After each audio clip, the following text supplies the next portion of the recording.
nation, under God, indivisible, with liberty and justice for all. Welcome, everybody. Hope everyone's enjoying their summer. Everyone is safe and healthy and enjoying their days in the heat, the beach, and the ocean. We're going to start off with a audit committee report. Good evening, everyone, and thank you to the Board of Education for inviting me this evening to present my audit plan with them and the community. And I put together a presentation material for you, and you can see the table of contents. We're going to go through what the objectives of the audit are, what the audit engagement looks like, mine and my firm's responsibilities, the district's responsibilities, how we audit, what is our approach with respect to the external audit, and a timetable. So behind the table of contents, I'd like to start off with some general engagement objectives on the next page, please.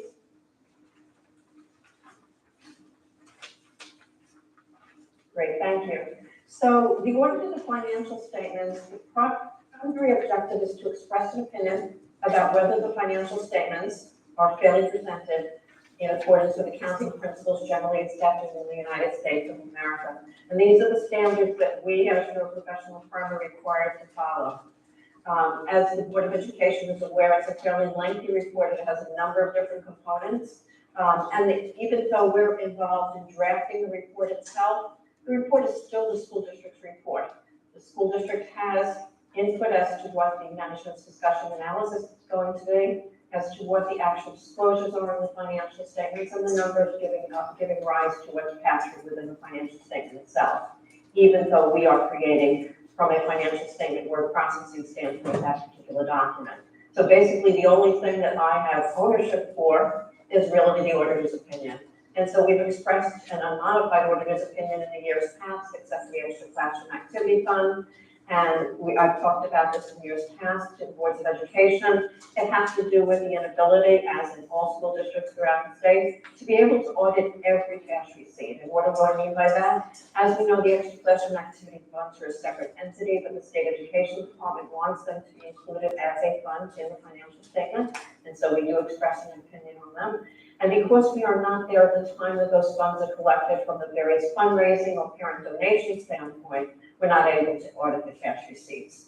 And so we do have a qualification on that one opinion unit. As a reminder, the opinion unit that has all of the operational results for the school district mirrors the budget is the general fund, and we are offering an opinion on the general fund, the special aid fund, the school lunch fund, the food service fund, the capital project fund. Also, because the district expends federal funding, we're required to perform an audit in accordance with government auditing standards. It's what's known as a Yellow Book report. And we're looking here at compliance with laws and regulations and any kind of contract or provision granted within the grant agreements that the district executes with whoever the funding source might be. These could be federal, these could be state, but for the most part, since it's a government auditing standard that we're following, it's mostly federal, although there will be some state grants that are given to the school district that will have incorporated within their agreement or contract language that they want the audit done in accordance with government auditing standards, even though those are not federal funds. We're also required to give an opinion. It's a second financial statement, as the Board of Education remembers. It's a cash basis financial statement on the extra classroom activity fund. So these are all the activities that the Board of Education and clubs that the Board of Education has approved. These particular clubs and activities have student members as treasurers, as a faculty advisor. So it's a very structured transaction. The state wanted to set up for business opportunity for students within school districts of grades 6 and higher. And this is a cash basis report. It's a little bit different than the inclusion of the extra classroom activity information in the fund financial statements. And just as a reminder, there's about $130,000 of revenues and disbursements in round numbers that are going through the extra classroom activity funds. And at the conclusion of June 30th of 2023, the balance was about $75,000. The district in years past, a lot of it having to do with the CARES Act, was fortunate to receive quite a bit of federal funding. And anytime you expend more than $750,000 in federal funding, there's another layer of audit. It's what's known as the single audit. And so this is also an audit that looks at compliance with laws and regulations and grant agreements, but it also has to do with identifying every grant, whether or not it's received directly from the federal government, or it's passed from New York State, identifying by grant number or ALN, what the grant is, and how much money was expended during the year that we're reporting on. So this particular separate report starts out with the schedule of federal expenditures that are awarded federal expenditures, and then it goes through identifying major programs. So we're required to look at major programs. The Education Stabilization Funds, because of the CARES Act, was one of the programs that we looked at in 2023's audit, and we also looked at the FEMA funding. Okay? And this is on a rotational basis. So for 2024, in the planning part of my audit, what it looks like we're going to be auditing are the special education cluster funds. So this is 611 and 619. And again, the Education Stabilization funding, because there still is quite a bit of funding that took place during fiscal year 2024. On the next page. So the audit engagement. So our audit engagement is a little bit different than what your internal auditor does and what your claims auditor does. We're looking at reasonable rather than absolute assurance about whether the financial statements are fairly stated. We're not performing a forensic audit, but we are identifying certain areas where fraud could be committed. And as we incorporate our audit procedures so that we can conclude that financial statement balances are fairly stated, we do have certain built-in procedures that will go ahead and talk to fraud standards and what we need to do from that standpoint. We're not necessarily performing an audit of the internal control structure. The internal auditor does that on an annual risk assessment update basis. And we see that an area report was generated and draft report in June. But to the extent that those internal control structure reports are available from your internal auditor, I will look at them and see whether or not we need to incorporate any of the findings into the audit procedures that we're performing. And then because it's an external audit and it's not a claims audit of every transaction that gives rise to any cash disbursement, we do use samples based upon tables that are provided through professional standards in order to determine what's going to be reported from a testing basis, both within the financial statements and the disclosures. We apply materiality, and this is also professional standard driven, and it has to do with revenues and assets of the various funds that we're reporting on. So each of those funds stands independently when we assess materiality. And also, you might remember, we have an overall financial statement that's on the accrual basis. At the government entity level, we also apply a materiality standard for the purposes of that reporting. Anything immaterial, as far as our report, it may not be covered within the external audit. And then, as I mentioned, we're not looking at every single transaction that gives rise to disbursement, but we do collect quite a large sample from the population overall. We did quite a bit of testing already when we were in the district during the interim time, and we'll be adding additional sample transactions from the population for the period of time from whereby we will last in the district up through the end of the year. So on to the next page, if I could. So we have responsibilities for following these professional standards, and it's the same standards as the previous year, although there have been some changes within the Single Audit Act and OMB Uniform Guidance. And the Single Audit Act and OMB Uniform Guidance has to do with the single audit, obviously, and those compliance with laws and regulations. And so there are updates from the federal government as to how to determine risk and what programs should be looked at and components of programs should be looked at. Any kind of significant matters that are related to the audit, my responsibility as I work with administration is to report them to the school district. I would typically reach out to the Board of Education president. I've not had to do that, but that's typically the protocol that I follow unless the school district board president or the balance of the board gives me a directive to do something.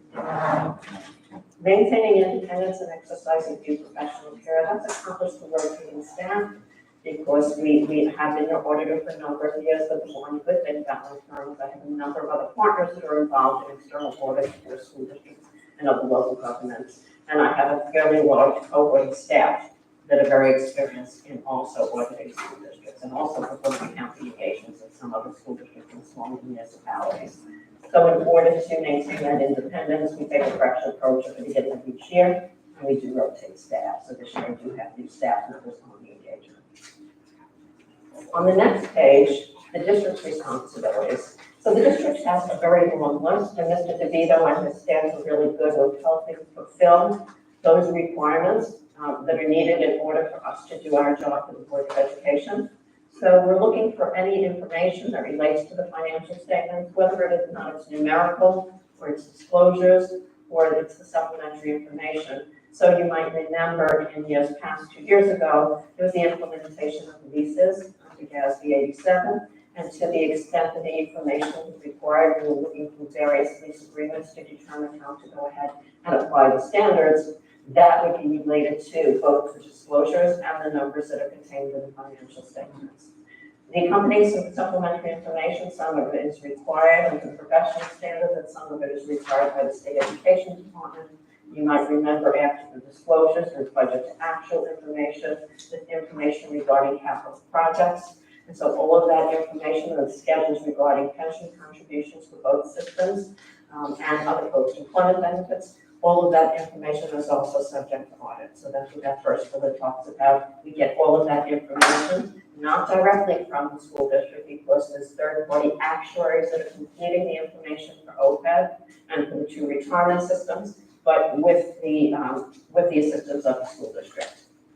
Since we are preparing the financial statement, it's known as a non-audit service, okay? And we're also preparing within the federal single audit the schedule of federal expenditures or federal awards, and the data collection form, which is the document that submits the federal single audit to the federal government so that they can process that.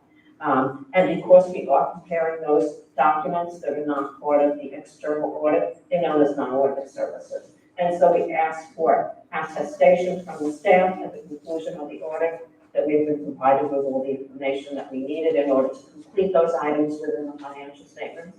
Okay? And so we typically get that every single year. Any new accounting policies, there's discussions throughout the year as to what applies and does not apply at many different levels.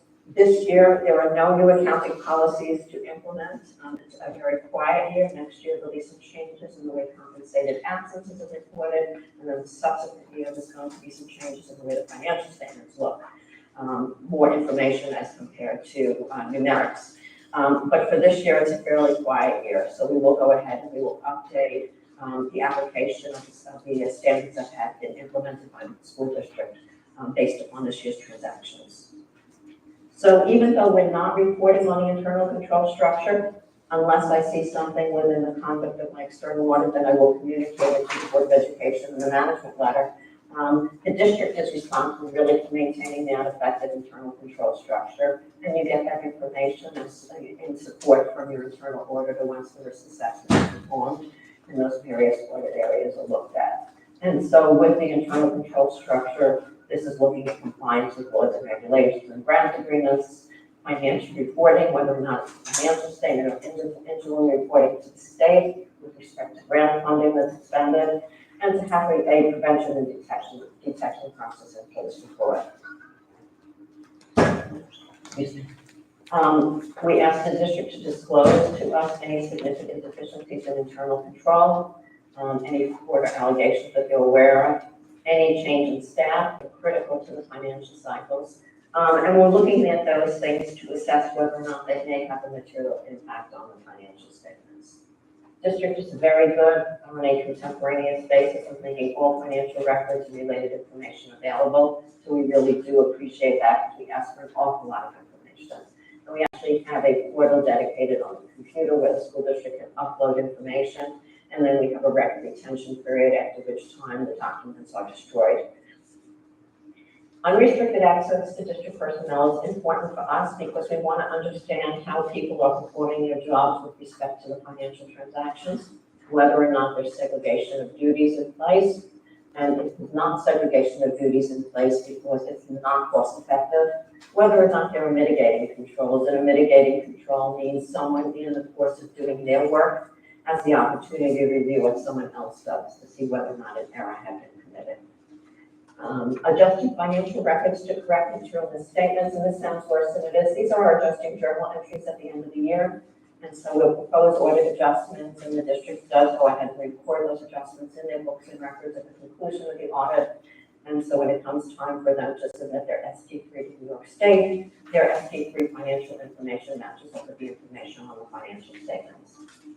And at the conclusion of the audit, we ask for a representation letter from the superintendent and your assistant superintendent for business and operations. and we cannot release the audit unless we get this back, and it's a fairly voluminous letter. It really goes towards whether or not we had all the information that we needed in order to complete the audit and that there would not be a scope limitation. So on the next page, this is now getting into what exactly we do and methodology and the approach. So this is the first part of the audit, and it starts with planning and risk assessment. So even though we have been your auditors for a number of years, there are different individuals performing the processes, and there are differences in the processes that change from year to year.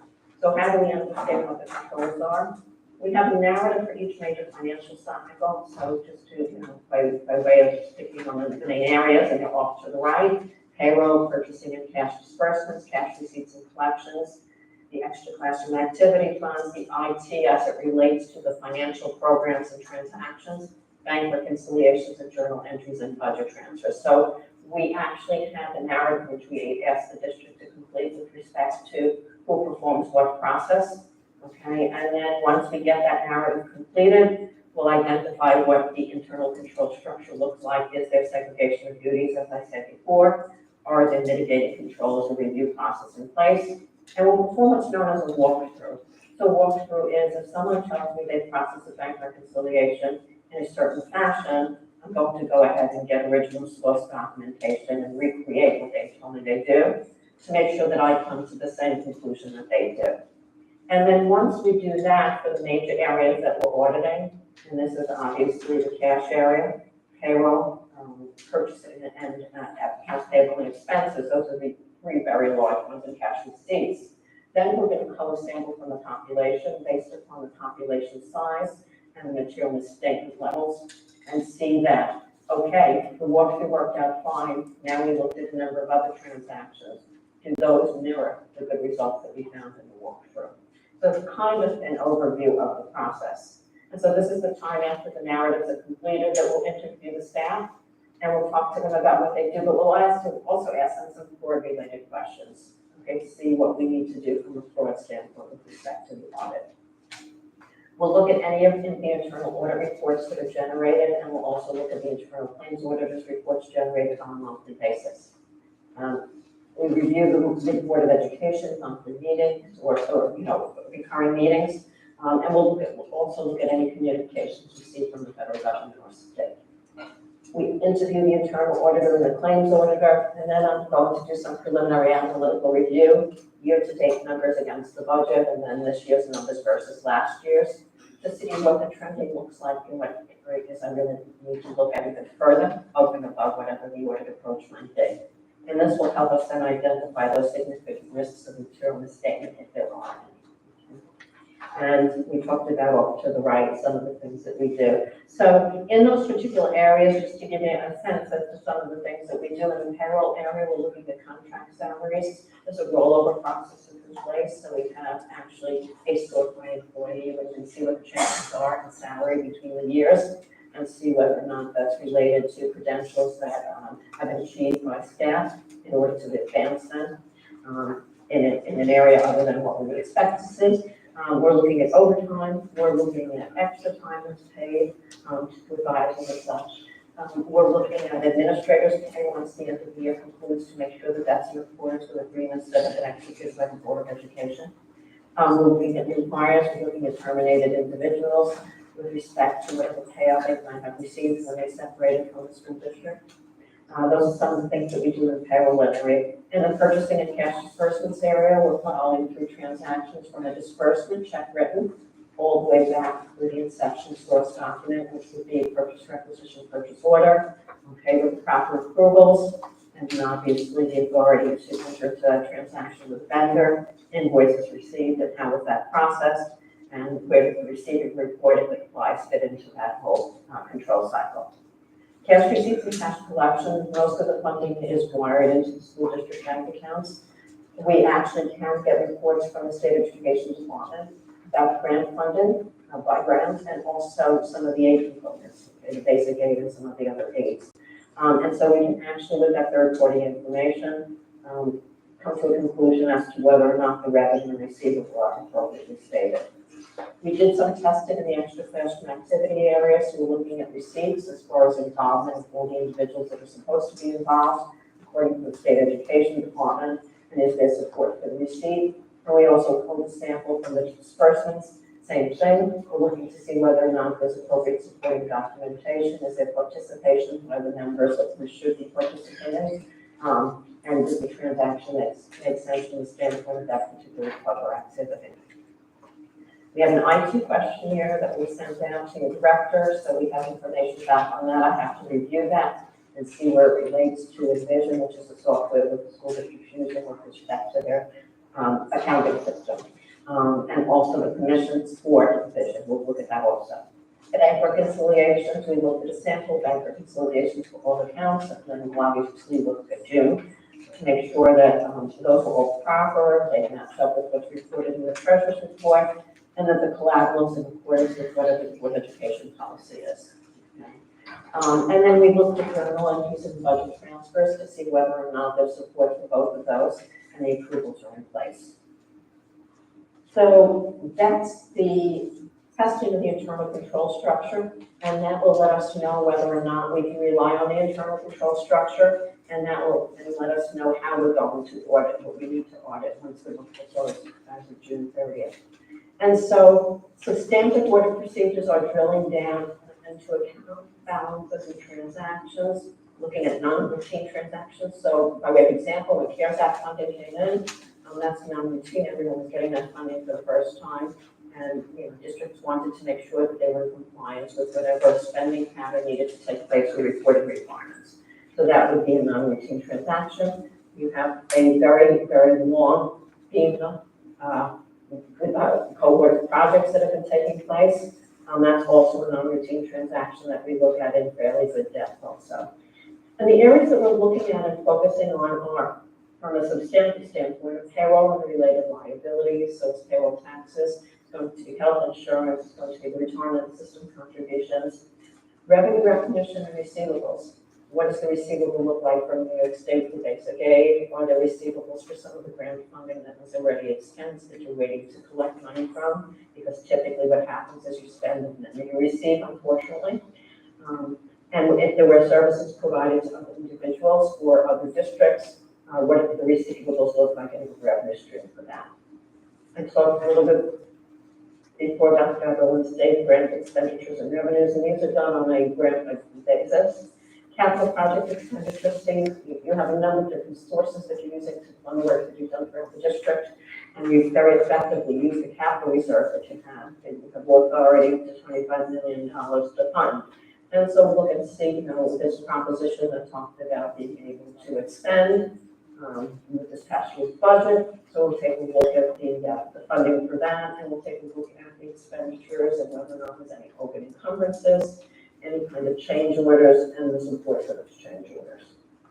The district uses a third-party capital asset inventory system, that's all school districts do, and each year they communicate to that company what new capital additions there might be, whether it's equipment or any kind of structural improvements made around the district. So we wait for that report to be completed, and then we'll compare the additions to what's been expended through the district's books and records, and if anything's been declared obsolete by the Board of Education for disposal, that those particular items are being taken out of the capital asset inventory reporting. On the entity-wide or government-wide financial statement, the ASB 34 statement, there's OPEB liability, so this is retired,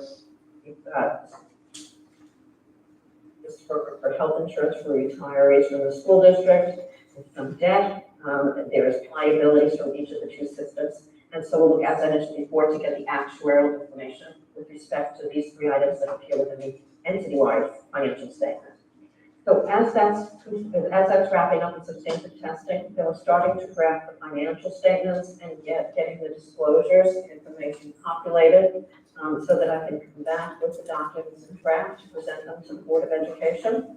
And when I do come back, I will come back also with that communication to those charged with government. So that's the letter that talks about whether or not we had any difficulties in performing the audit, which we have not in the past years, whether or not there were any deviations from our adoption of policies, and haven't been any in a year. And so it's been what's known as a clean letter in years past, but we have to go through each of those areas and evaluate them every year. And that communication is something that's required. And we also show you what journal entries we proposed to the school district for inclusion in ethics and ethics as a result of the audit process.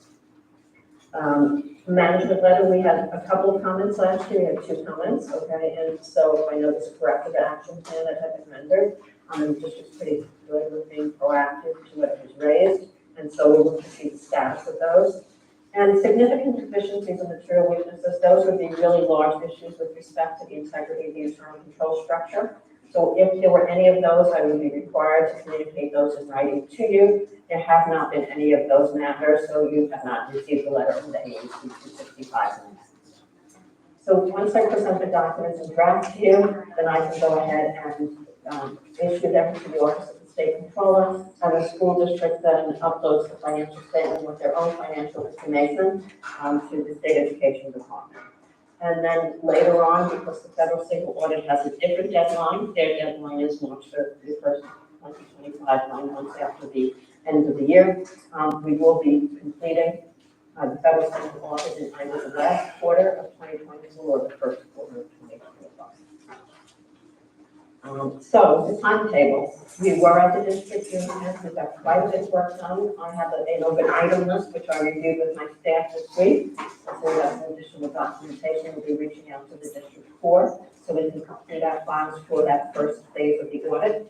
And then the district scheduled us to come back on the week of August 16th to complete the substantive phase of the audit. So that's when the numbers are going to be tied in and all of the disclosures completed. And as I get to the report presentation will be in October, that's the tentative date, and as I mentioned, the federal single audit report by March 2025. Were there any questions from the Board of Education?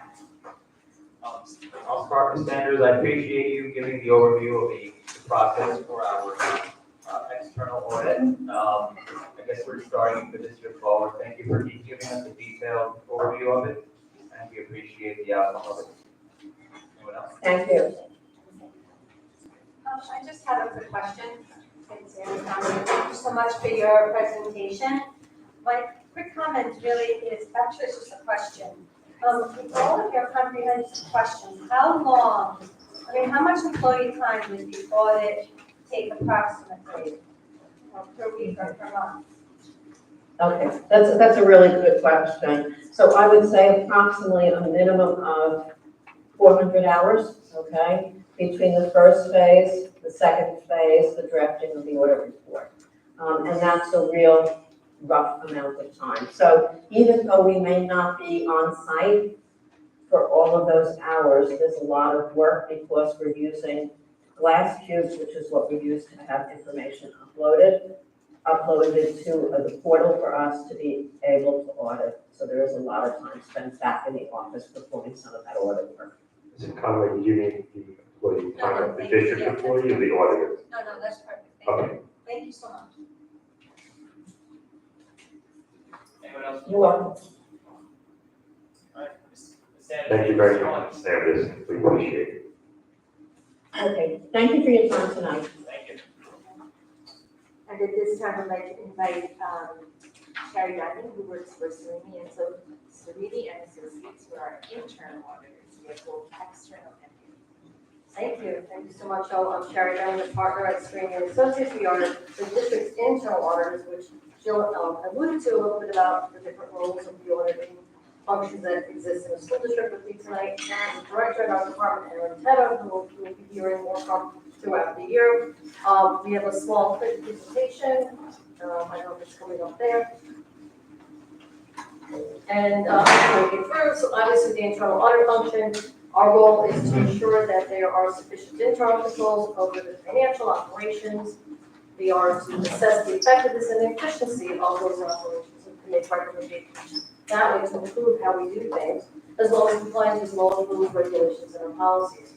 We too are also looking at risk, and we look at risk a little bit differently. We have a lot of different kind of categories of how we assess risk in any district that we do this work for.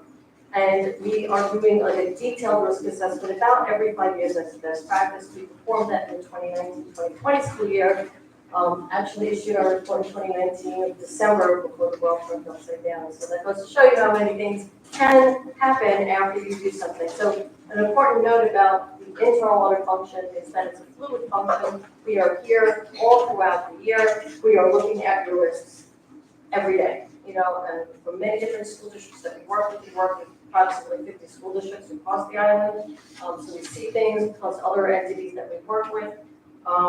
So basically, we're really trying to, you know, stay ahead of the curve as much as possible. Like asked for crystal ball, I've not gotten one yet, but we will continue to try. So every year we do a current risk assessment, which is an update to that annual deep dive that we do, where we kind of interview a lot of different people. And, you know, we are looking at things that are changing in the current year and how they might impact our understanding of risks in the district. And over the past year, the area of risks, David, you always do some kind of a dedicated area of a focus area, that's what you mentioned also. And this year, we were looking at health benefits, so we'll go into a couple of things. On the second page of the slide, we just talk about the areas that we've tested to date. We have a big area, there's lots of different things that we can focus on. You can see most of the funding that we kind of spend is in the business office, that's where the financials are, it's where it's all happening, plus HR as well. They kind of have to work very closely together, but there are other areas that we do focus on in the school district as it pertains to risk, and we're also open to any ideas. In the current risk assessment, and this is the report that we are going over, that you should have received, the bigger thing, okay, great. So, our process is to assess any changes that are happening with the individuals similar to your external auditor. We are very concerned about anybody that may be taking on a new role. We want to make sure that they have a clear understanding of their roles and responsibilities, and that we don't break the internal control structure, that there's proper segregation of responsibility. That's outlined on page 2 or 3 of the report. When we look at staffing, any board policies, any amendments, any adoptions, we look to think, see if things are coming down the pipe from legally, from NISBO, which is the School Board Association, or ASBO, the Assistant Superintendent of Business Officials Organization, where there might be a required policy that you need to adopt. We look for any of those things, we control your board minutes, we look for community input and support that way. We look for IT updates, we do a little bit more of an extensive IT questionnaire, we go through everything, especially with the cyber risks that are out there. We tend to have dialogue more than one senior with them because of the threats that are existing, unfortunately. We do look at your external auditor management letter, we look at the financial report that they produce as well to make sure that their understanding of risk is in line with ours. They will communicate with us, as she mentioned. We will look at your claims order reports as well to see if anything ticks up, and again, we attend a lot of different types of meetings, we get a lot of different information to try to assess what external factors are out there, plus looking at the Office of the State Controller's reports and seeing what areas that they are focusing on. And then basically, we kind of come up with a result, and we see the potential areas or those risks that were identified are still the risks that the district should focus on. Doesn't mean anything bad, that those risks are still like the risks that exist in the district. Sometimes things can get lower, sometimes things can go the other way. We also included in this report this year, a little handy chart, following up on recommendations. We kind of got a little off kilter with the pandemic, but now everything is all pushed together in one big report where we're following up on recommendations that we made in prior reports. This gives us an opportunity to kind of circle back on other areas without kind of spending a whole lot of time and taking up a lot of district resources, and allowing us to focus on areas that have the greatest risk in the district. So as you look through those couple of pages in that attachment A, you're going to see we followed up on a lot of different areas, and the majority of the recommendations have been implemented. That will also, we will again follow up as we do our risk assessment for this current year coming up. We will again touch upon all those key areas to make sure that everything is working appropriately. The recommendations that were implemented are still happening. Any questions before I almost wrap up on the risk assessment report? Because that's pretty much what we're here for, is to get that. I think that that's complete. I just have a quick question. You have here, like, some are recommendations are all implemented, and then some are only partially implemented. Why would that be? So if we felt that maybe they didn't really get an opportunity to address all parts of the recommendation, So let's see, on page 8, they talk about the attendance. You know, there may be a process that is new, that we haven't fully adopted yet. We may still need to change certain attendance codes to tweak it down. And so we are leaving it open so we can have a deeper dialogue, again, when we do our monitoring, which is coming up in the fall. Thank you. Yeah. I just have one quick question. What's the timeline that usually is given for the implementation of the site plan? So, right, okay, that's a really great question. So, we're here, like I said, all year round. So if it's something egregious, we want to fix now before even the report, the English, not even on the page. We would, if there was something really happening that way. Generally, we try to give the district time. There are, dates that they have to supply, that the district has to, and we give up to the state. The state is looking at them. We're not sure what they're doing with them yet. But we encourage you to be fair, try to get it as soon as you can. But usually we give anywhere from 6 months to a year. It really depends on the risk that's there. Maybe if it's a larger process and it requires more documentation and resources and making sure that they can test it internally first. It's not really about us, saying bad, it's really about you adopting the internal controls. But yeah, every year, at least it should be there. And then our risk assessment, just to tell you the timing, so we're in that now, we do what's called a school district code, we just, we're in the new school year, here we are, and we already are almost done with July. Yeah, it just flies.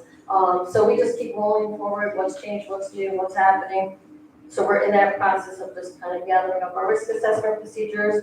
I can talk about that at the end too, how we're going to be doing that. It's a little different this year. Following up on the recommendations that I made in prior reports, touching on different things and coming together with what focused area would be, that we think that we would recommend, and obviously the defer to the board and district management.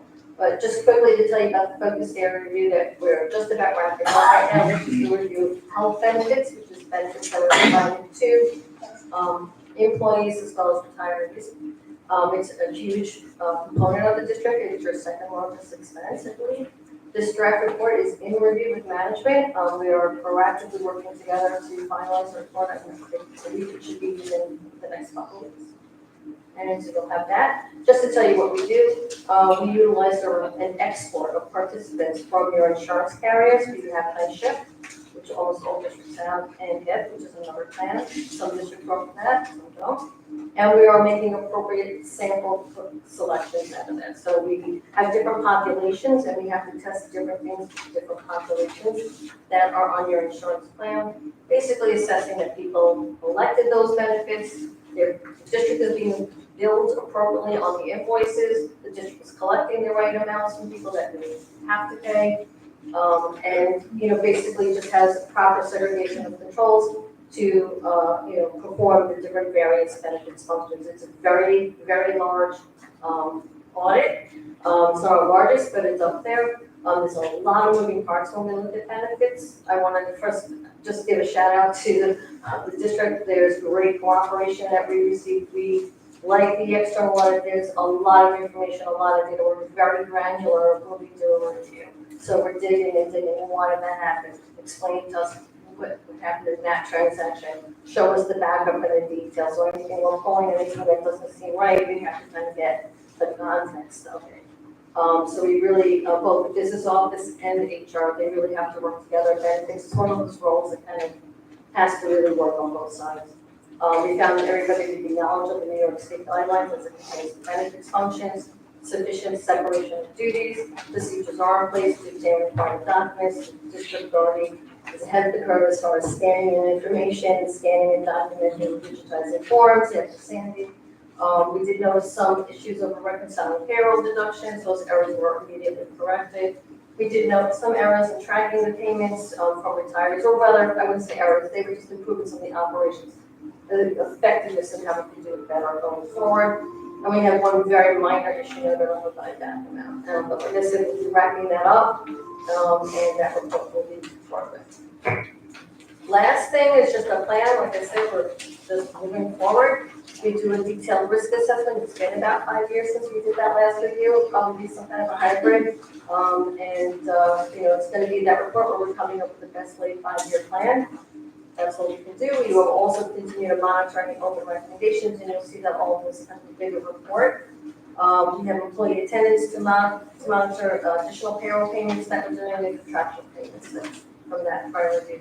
We did have a suggested focus test area just from what was done in the past, since we're continuing on, and that's a review of IT inventory, but I would, suggest referring to, when we actually do the, more of the detailed risk assessment. This is an area that's kind of hot on the OSC, the Office of the State Controller, so that's all I have to say. Any questions, thoughts, comments? Thank you, Ms. Diamond, on the presentation. Once again, our internal audit and our risk assessment are very important to us. We appreciate you giving us a bird's eye and then also deep dive into our records and to our processes. And it's something we take very serious because having a third party give us assistance and guidance on this really does help us maintain financial responsibility and making sure we're good stewards of our taxpayer funds. Any other questions from members of the board? I just have a quick comment. I just really want to thank you for looking at everything so closely. And I would also like to give a big thank you to Mr. DeVito's office, because I know that your office dedicates many of their hours ensuring that all of our taxpayer funds are being used appropriately. And I also know that you are very careful to follow along the auditor's recommendations. So I want to give you a thank you and to your department a thank you. They're very good. So that's good. Any other board have comments? Oh, sorry. Any other board have comments, questions? Great. Thank you. Thank you so much.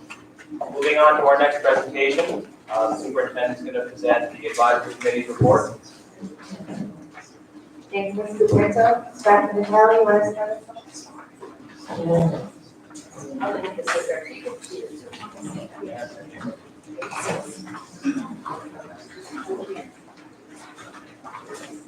So the Board of Advisory Committee is comprised of different stakeholders in the district, and I want to thank everyone for their participation in that. The purpose of, and many of those members are here tonight, so thank you for coming out tonight. The purpose of the committee was to gather input and present information to the Board of Education so that they could decide on the following questions. So phase one was, should the district embark on a reorganization of our elementary schools? And if so, that would lead us into phase two, which would be, what is the preferred configuration? What would be alternative uses for the buildings that building or buildings that close? And what would be the transition plan for students and staff? And since this was a fluid process, after a couple of meetings, and especially after our building walkthroughs, one of the things that the committee had discussed was that while we're gathering this information, the configuration piece would be something that the members of the committee thought should be looked at in phase one. So in gathering the community input in the questionnaire, some of those configurations were investigated. So there were three subcommittees, the main committee. Each of the subcommittees was chaired by one of us on Central. The first of those subcommittees was the task was to create and administer a community survey. The committee developed the survey. It was shared via email to all district families, in both English and in Spanish. We, as of today, have received about 950 responses to the survey. We did leave it open. There will be another reminder about the survey in the district newsletter, summer newsletter, which will be going out shortly. And it was mailed via postcard to all the district residents. So even for people who did not have students in the district, we were trying to give them the opportunity to respond. We shared it on our social media and the district website, and it was sent to the MLK Center, Long Beach Latino Civic, the City of Long Beach, all of the civic associations. Long Beach Latino Civic actually conducted some parent cafes and invited people to come and discuss the survey or to fill out paper copies if they were not comfortable filling out electronic copies for whatever reason. And the committee decided in the beginning, we thought about whether or not we wanted to provide gates to the survey. In other words, ways that we could limit it to one response per household, which is what we asked for, ways that we could identify people as district residents. And the feeling was that any of those gates might restrict people from participating, particularly in Google, because you have to sign into a Google account to do it. People don't always want to give email addresses, and we decided to err on the side of encouraging participation rather than providing gates that might cause people not to participate. So this is just a sort of small up there. You can see a profile of the respondents, which is pretty varied. There's both in English and in Spanish. As we tabulated the results shared tonight, we combined the English and Spanish results. And the first section of the survey asked about funding priorities. We gave 17 categories, and we asked people in 2 different ways to rate how important each one was to them relative to the others, and then to identify their top 7 priorities. And some people probably put 8, and yeah, there was no restriction on it, but it did give us a fairly, a fairly accurate picture in terms of those 17 priorities, or the top priorities of our district. And they're listed there in that order that you see. The second part of the survey asked about relocation options. So we gave different scenarios. The status quo being change nothing, or structure the way it is. Option 2 is to close one building, keep 3 elementary buildings with K through 5 grade stand. Option 3 is to keep 3 buildings, pre-K through 4, from 5th grade to middle school. Option 4 and option 5, option 4 was an early childhood center plus 2 buildings, grades 1 to 5. So 3 and 4 kind of played with different options for the 3 buildings, and then just give people a sense to respond to. Do they like the idea of 5th and 6th grade sheltering section of middle school, or an early childhood center, regardless of options? We gave that as a separate option, whether or not a school was reorganizing that purpose in that sense. These responses we couldn't combine in Spanish because the rest printed out that way. The Spanish portion of the survey is really well written. And then the next subcommittee, Dr. Natalie. So I led the subgroup for the focus groups, and with the focus group, we had established 2 different meeting times where community members could come in and either have a face-to-face conversation, or if they needed assistance in filling out the survey, they could have assistance. We offered an evening date as well as a morning date. Unfortunately, they were not well attended. We only had 2 people show up to our evening date, and no one showed up for the morning time frame. But one of the things that had come out of the focus group was a question about having a hard time visualizing space. So, that was another piece of information that we have gathered for the board. And then Dr. Ostrov chairs the subcommittee on research. So our subcommittee was charged with learning from the experiences of our Long Island colleagues. So we identified districts that had either reorganized or closed, from which to better understand the motivation, the methods, the benefits, and challenges. So thank you for all the boots on the ground in the subcommittee that did all that work and interviews, and then really contributed to this presentation as well. So our team interviewed stakeholders from Baldwin, Island Trees, Lawrence, Northport, Belmore, Seaford, Three Village, and West Islip. We tried to, as much as scientifically possible, like triangulate the data and get data from parents, teachers, and administrators to look at trends to guide our thinking about these issues. We coded the data by district, and then we looked for themes.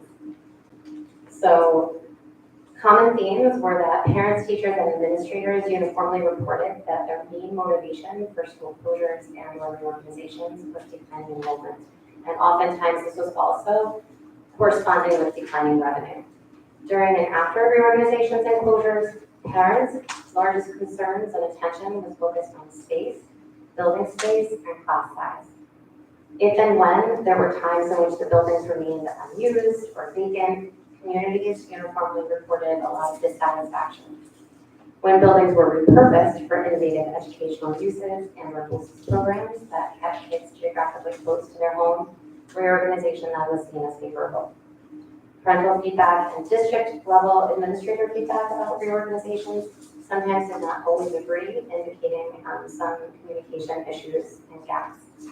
In all districts, careful financial planning, stakeholder involvement, communication, and the ultimate use of the building were the leading indicators of how reorganization or closure was perceived. And so our findings indicate, timely research on the potential use of the building in coordination with transition planning around student learning. In considering all of this, it was helpful also to kind of organize our brains to think of, well, what is similar in Long Beach with all of these different cases and what might be a little different. And so we felt that maybe kind of listing those similarities and differences would help us classify the transferability of this work. So in considering all of this, all the districts studied have experienced a decline in enrollment, common among all of us. Most were concurrently responding to district revenue concerns, which again, common, and all stakeholders expressed a sense of pride and strong connectedness with their respective elementary community. Most stakeholders reported challenges in communication and strong emotions and concerns from parents about specifically those students that are immediately involved in the transition or would be affected. Unique to Long Beach is school preference. Most schools do not have school preference. It's very unique to us. Other districts had elementary school identities, therefore, that were also connected with their zone geographical setting as well, or areas of the district. At Long Beach, students attended schools throughout the area. Of those districts studied, we're the most densely populated out of all of them, so that makes us unique as well. And we are uniquely surrounded by waterfronts, and our schools are in closer proximity to each other in comparison to other districts. So there's the work of the group, and I hope I presented it authentically and well too. And I just want to thank everyone that was a part of it. It really was a lot of work, a lot of conversations, and a lot of use of connections to districts throughout Long Island. And although this was not a subcommittee of the main committee, consistent questions were raised throughout about demographics and just about space concerns. So I asked if you present, first of all, a little bit of a summary of the demographic study, which we had commissioned through Western South Cozy, using a firm that almost all school districts locally use, and then a little bit just about the space considerations as we look forward. So this slide talks about the district-wide enrollment history and projection. You see here that we start with what they call the base year of 2018-19. I know it's a little bit hard to read, but I know you may have copies of the presentation. You see that back in 2018-19, the number of births was 364, but the number of students enrolled in kindergarten was 259. It's a ratio that's created out of these two numbers that then becomes the factor that's used to predict. So you see here back in 2018-19, 0.71% of the births entered kindergarten here in the district. Take the 5 years, the past 5 years, you can get an average of a 0.66. And that's used by the demographer to help predict what the future has in store in terms of kindergarten enrollment. Just another highlight on this chart, you take a look at the total that we had of students back in 2018-19 of 3,783. Where we are now at about 3,505, and where it's projected to be at 3,348. That's total. You see here there's a K to 5, right? And then the different subgroups 6 to 8, 9 to 12. So K to 5, we were at 1,506. Now we're at about 1,363, and it's projected to go to 1,394. So although it's projecting a little bit of a slight increase in K to 5, it's not that much of an increase, and it's somewhat flat, but it still shows the overall decrease from the 2018-19. And these are the numbers from the demographer, and again, he uses that birth to enrollment ratio as his main predictor. If we take a look at the next slide, in terms of summary here, you see that what we're projecting, again, is continued enrollment decline district-wide. You can take a look back to where we were in 2010, 2011, to where we are now and where we're predicted to go. Some of the factors that I think are interesting that were also noted by the demographer is that our community is actually having a decrease in the percentage of school-age children, which shows that our population here in the school district is actually aging. The median age is trending upward for a few reasons. Is that there are families who are remaining in Long Beach even if they no longer have children, and that although there is some new housing that's being constructed, the cost of these expensive units are not quite affordable for many young families. So we find that a lot of empty nesters are moving in, and that also contributes to the age trending upward. And again, the 6.66 or 66% of the students born was the average in terms of that K, what they call the K to birth ratio. We took a look at our existing enrollment in terms of our current pre-K to 5, and we saw that there is room for 137 students in the different sections, assuming that we brought each section at or below 20 or up to 21. So we would be able to fit 137 students in our existing sections because of the numbers, and you see here, we have numbers ranging from very low to around 15 up to 23. That means about 144 students who would need new sections. And for that first year, if we did decide to move over some sort of consolidation, we're looking at 7 new sections that would be needed, about 20 to 21 students in each of those sections, which would be, let's say, 3 in one building, 2 additional in another, and 2 in a third. Having worked with all 4 principals to identify the spaces that could be repurposed, it is clear that we do have the space to fit our current program in 3 buildings without sacrificing any program components. And for example, at Lindell, there's actually room for 6 additional sections without compromising the program. Between Lido and the middle school, we can also fit 6, so we don't necessarily need that at the start, but there is room. West is more limited because of the space there, but we can certainly have enough space. We certainly do have enough space in the building for 3 sections of pre-K to 5. That's if we need it, but based on the current enrollment, we don't need such a large amount of space, but we certainly have enough space right now to accommodate the students that we have enrolled currently. Dr. Gallagher? Thank you. Questions and comments from the board? Thank you, everyone, for giving that presentation. I'd also like to thank everyone who was involved in the stakeholder group, the advisory committee, to give us guidance. Having not been in the committee, I just want to thank you for all your time and effort, and also working together collaboratively to help figure out which direction the district would be best suited. Moving on with that, I don't want to.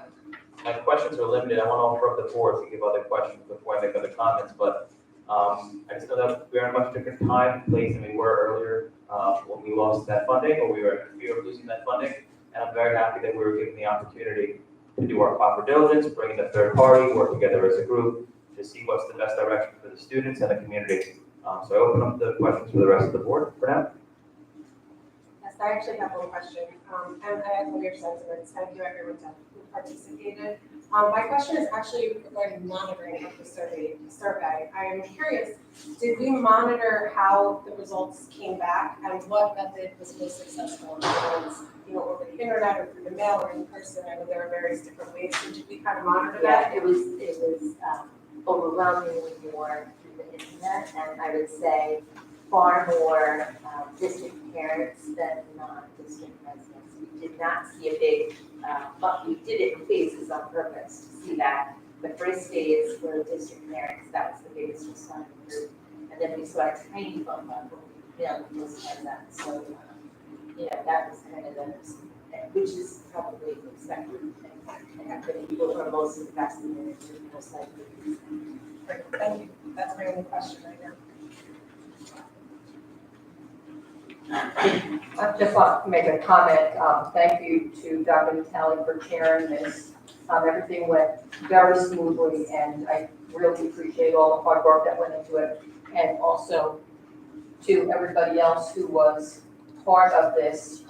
We all took it very seriously, and I know that the results were not that alarming to anyone, but I think that everybody here tonight and everybody that was on the committee took a good hard look and will now find a direction that we want to proceed in based on what we've learned. So thank you for everyone who participated. I would also like to echo the sentiments of the hardworking people on this committee. They took a lot of their own time and we sat on the computer for quite some time talking and discussing with one another, trying to go over all possible scenarios. I really want to thank the guidance of Dr. Ostrom and Dr. Natali and Dr. Gallagher.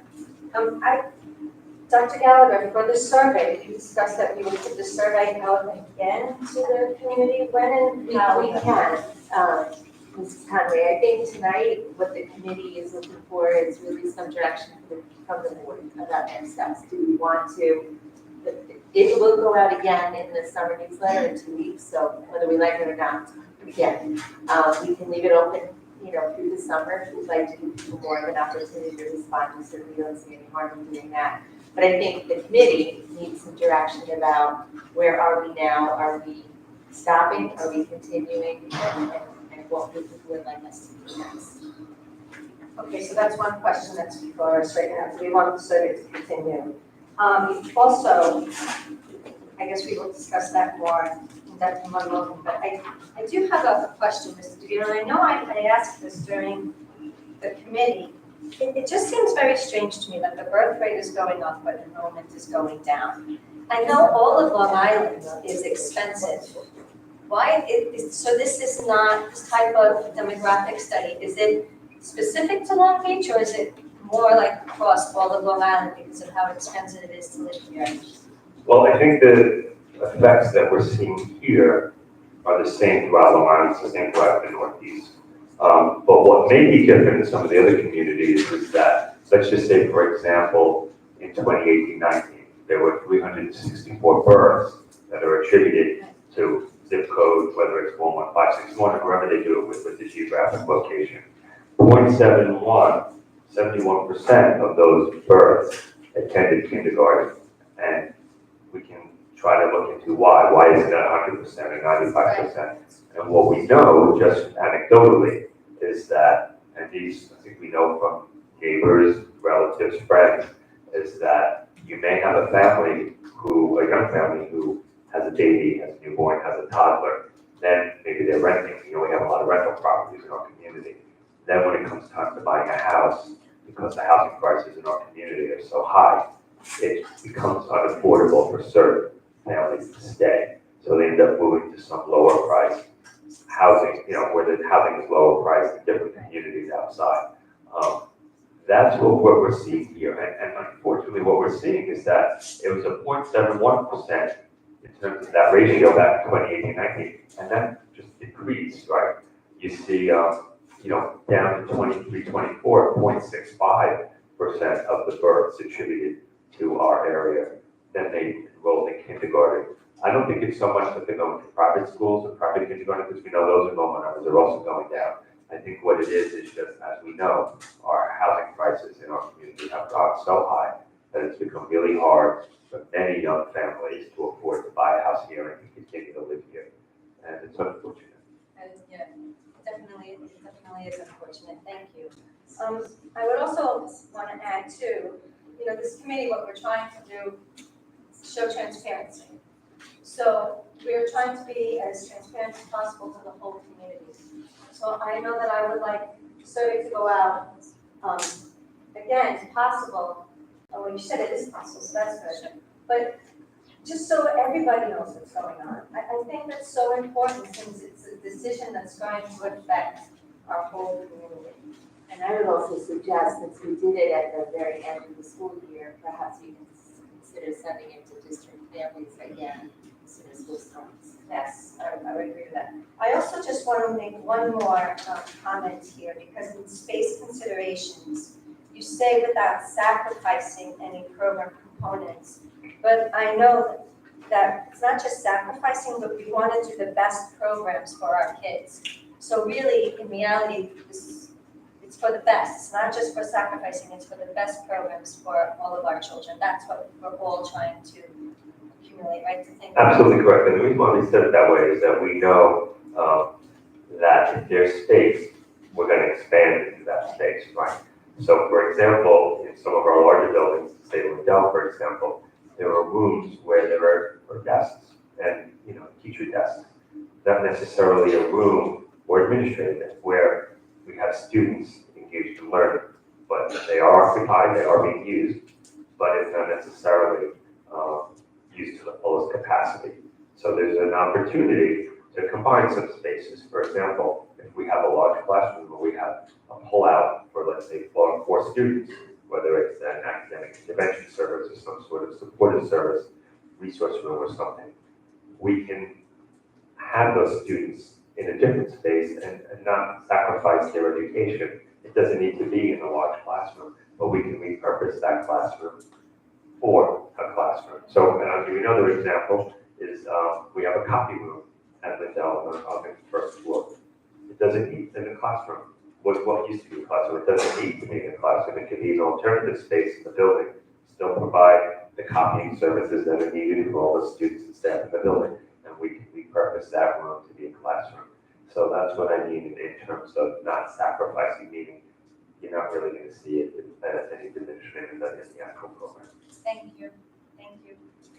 I just, one more comment, just to build up of what Ms. Commerce was saying. I think that the reason why I was asking about how we monitor the return of the survey was just that, to find out how the most impactful way it was to receive it back. Being that we know that it came over the internet, my only question is if it's going out in a district newsletter, that's to the district only. So how are we going to, do we have access to, I guess is my question, the larger population of the community and maybe their emails? And can we get the survey again circulated in non-school community members? Yes, no, so I just to correct, the district newsletter and the postcard went to every district resident. Okay. So every district resident should receive the postcard and will receive the newsletter. Got it. We don't necessarily have email addresses, so people are not connected to the school, but we certainly have mailing addresses. Okay. Just to follow up to that, in terms of how is this information going to be distributed to the community? Is it going to be on the website, is it going to be in the district newsletter, is it going to be in the Herald? Yeah, it's all on the website now, Are we going to go to the other forums, we're going to go to the Herald, are we going to go to anything else in terms of that? that's certainly possible, it's up to the group. Big news levels. I'm just going to address my position on this. It hasn't changed since fall. At that time, I thought the recommendation should be to full reconfiguration. High enrollment was based on finances, and I didn't think that anything was being compromised in terms of children moving to other buildings where there was adequate space, more than adequate space. In terms of surveys, I think in terms of the request made by Atwood being advisory and that these kind of steps be taken, I think that we exercise due diligence in terms of responding to that. At the last board meeting, there was a request that all activity be suspended for 2 years in terms of the advisory committee, the action. I certainly don't support that. I too want to echo the sentiments of my colleagues, thank the people that participated. I'm disappointed that only 2 and nobody showed up at subsequent meetings. That's very telling to me. And I just, for the record, want to indicate that I think we should continue to move the repurposing the school somehow in an educational sense, not selling the property, not selling the school, but reconfiguring it as an educational capacity. And I think we should move in that direction. In terms of the survey, we can get bogged down in the numbers. We don't differ, although we think we do from other communities in Nassau County. Newsday had an article 2 or 3 months ago in terms of declining enrollment happening throughout Long Island, not just here. It's a reality in most districts. So I think we need to deal with it. We need to respond to educational need, and I think the best way to do that is to reconfigure now, thank people for their participation, and move forward in terms of what we intend to do. Any other comments from board members? So I'd just like to echo where we were, where we are now. So we obviously had a tough situation a few months, or many months ago actually, about what are we gonna do if we lose funding from the state? We were there in a crisis situation, which has been averted, but it hasn't been completely because there's still a lot of uncertainty involved in state funding. It's still looming over us. We don't know what our funding is gonna be in the future.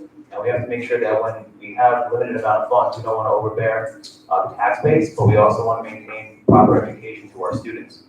So it's a really hard dynamic to balance right now because we really don't know which way the state's going to go. There's a lot of uncertainty involved. But what have we done since then, right? We got some breathing room. We created an environment where we brought in stakeholders citywide. We brought in the PTAs, from the building administrations. We brought in the city of Long Beach to help with the canvassing. We really try to get a whole community approach to see what's the best decision to make. Part of that was we did the large canvas, so we initiated a large canvas opportunity to get feedback, whether it was electronic, paper, social media. We really wanted to get as many people involved as we could. The results from the canvas came out, and now they're being presented to the board. Additionally, we brought in an expert in demographic studies. None of us are claiming that we're experts in that, so we hired a company to do it, a third party, to show that, hey, please tell us which way community size is growing. Is it growing? Is it declining? Is it staying still? Is it changing in older student age? Is it younger student age? So we provided that information. And what we're looking to do is we're trying to figure out what's best for the community.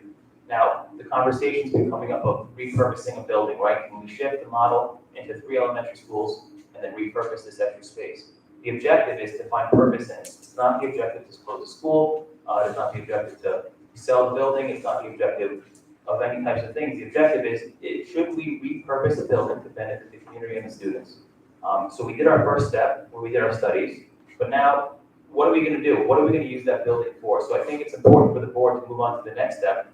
To not to say that we're completely in favor of the repurposing, but to say, hey, if we do a repurpose, is there going to be benefits? Is it going to be worth the transition? Is it not going to be worth it?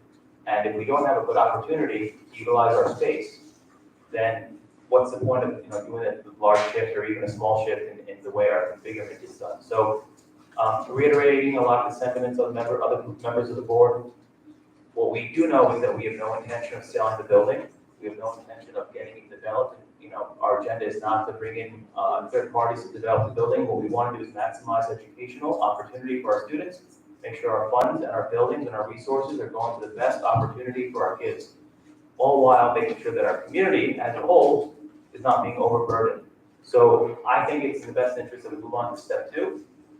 If the board is also in agreement to be our next step, because we may move into step 2 and we may find no great opportunity available to us. And if there is no great opportunity, we may not continue to consider the repurposing. But if there is, we have to make sure we take those steps to do our diligence.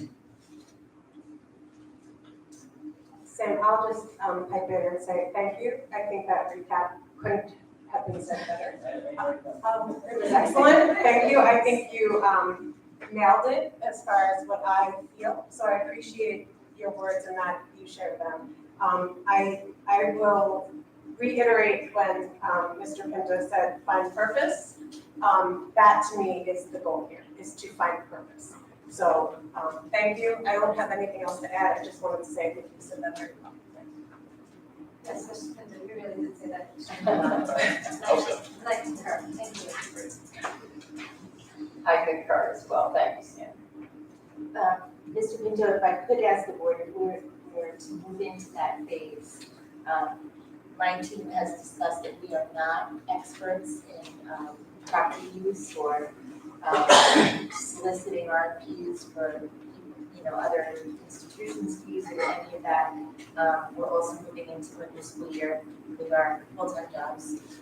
So we would like to be able to engage the services of the consultant to do this next stage, of course, with the input of the committee and the community, but to brainstorm and investigate different possibilities for the building. So I'd like the permission of the board to at least seek opportunities to bring a consultant in. We should of course evaluate that to see cost versus benefit, but I think it might be better done by some students subject. I think it's a great idea. Obviously, we brought in an individual to do, or an organization company to do consulting on our demographic studies. Obviously, we had our own internal information, but bringing in an expert or consultant who specialized in land use, right, purposes of land, would be greatly helpful. I don't make any claim to be an educational expert per se or a land use expert, so I think bringing in a third party to give perspective, to go through a process, to help us be guided in going through this step is actually very important, and I would support that. I would support it as well. I think also retrospectively looking back, this has taken a tremendous amount of time and energy away from some of our administrators, and I appreciate the hard work they've put in, but they've put in a tremendous amount of overtime work on this. And at this point, I do think, of course, depending on the cost and everything else, I would support having a third party come in and have an objective. I agree, put it to the experts. Good idea. If you're gonna do something the right way, you might as well go and do it, right? So as long as we discuss the costs, it's fun. I'm wary of experts, quite frankly, and I guess I'll be the one vote here as well. I guess we will submit bids. I don't know what the qualifications for this individual would be. I don't know how much time it would take to bring him up to snuff in terms of the community, in terms of the history of the community, in terms of the needs of the community. In terms of that, Joel, I guess, will be paying for that in vivo training, which concerns me. So once again, I just want to say that I think this decision is basically on the Board of Education. I don't think we should renege on our responsibility. And I don't want to keep waiting and holding off in terms of this. I think in fairness to everybody, a decision should be made. Now we're going to have a consultant, now we're going to proceed into the school year. I'm not waiting on the school finances. It has nothing to do with my decision. There's plenty of space, programs won't be compromised, regardless of what state funding will be. So to keep that building open to me is wasteful and irresponsible. And I'm saying that as a board member in terms of my own position. So I guess it'll be 4-1, but once again, we'll have to see resumes, we'll have to have interviews, we'll have to see what experiences is, and I have very serious concerns about this. Thank you, Don. Any other comments from the board on this item or the presentation? Just one other question. Oftentimes when we're talking about a school, we're talking about the students, the students, and the students. And there's no question they should take consideration. We should also be thinking about the community in terms of if we're going to repurpose it, how are we going to repurpose it for the community of which the students are an integral part? Nobody's denying that. Is it going to involve seniors? Is it going to involve the rec? Is it going to involve the playground? Is it going to involve adult ed? Is it going to involve technology?